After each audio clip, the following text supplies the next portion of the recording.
Our very next Inkysora story to cover is the story of Paul Bunyan.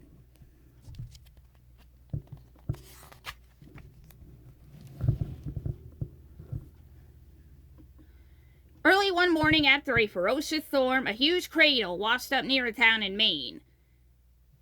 Inside the cradle was the biggest baby anyone had ever seen. The townsfolk adopted him and named him Paul Bunyan, because they thought it sounded like a big guy's name. Paul grew into a good lad and everybody liked him. He went to school just like all the other kids, but he was too big to fit inside the classroom. So he sat outside and handed his lessons to the teacher by lifting the roof.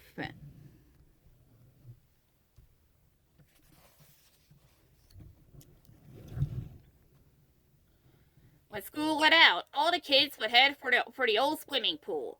For huge Paul, it was more like a bathtub.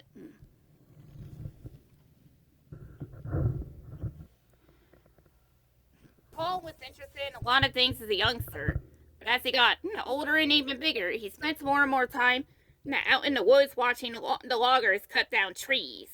They cleared the land so that farmers could plant crops, and they used the lumber to build new homes.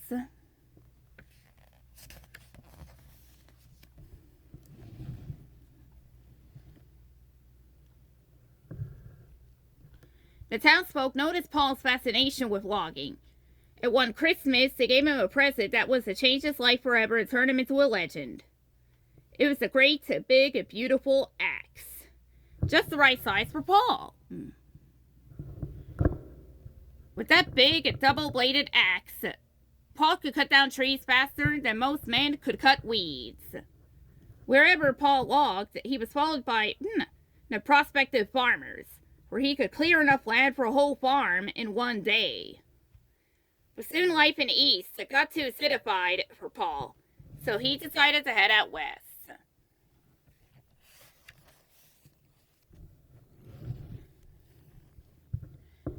Soon winter came, and during one blizzard it was so cold that the snow itself turned blue. It was during this storm that Paul came upon a baby ox. Frozen blue and shivering in the cold. Paul picked the ox up and held it close to thaw him out. Even after he thawed out, the big ox stayed blue. "I think I'll call you Babe," said Paul. "Babe the blue ox." Babe grew fast, and overnight he was twice as big as a barn. Paul thought it was great to have a pal as big as he was. So did Babe.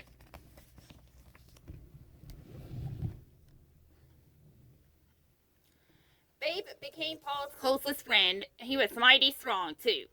One time, Paul set up a logging camp near a river that had too many bends in it for logs to float down. So Paul tied one end of a rope to Babe's yoke and anchored the other end in the river. Babe pulled that river straight as a pine log. Paul and Babe kept moving westward. As they passed through Minnesota, they got lost in a rainstorm. They wandered in circles for days. The big puddles left by their footprints remained full of water, and to this day, folks still call Minnesota the land of 10,000 lakes. By summer's end, Paul and Babe had reached Wyoming. They were so glad to finally be out west that they got into a friendly wrestling match. They kicked up a whole mountain range, which is now called the Grand Tetons. Out west, among the giant trees, there were big logging camps that were just the kind of places for Paul. Paul and Babe fit right in, with their hard work and hearty appetites. Then one day a stranger rolled into camp aboard a shiny new locomotive. He walked right up to a tree and began to cut it with a machine, the likes of which no logger had ever seen. Rhyme.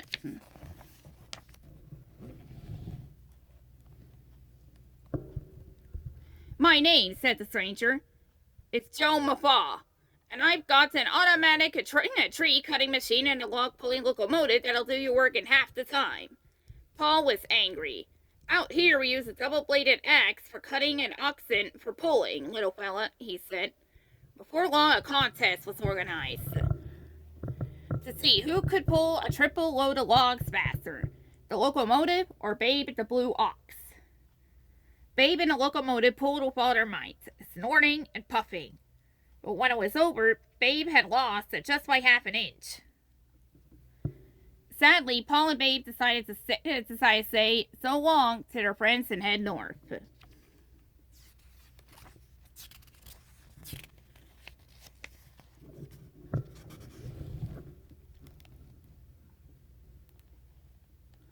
Now, whatever happened to Paul Bunyan and Babe? Some folks say that logging machines put Paul out of business, but others say that Paul went to Alaska, where the logging is endless and a man and his ox still have plenty of room. The end.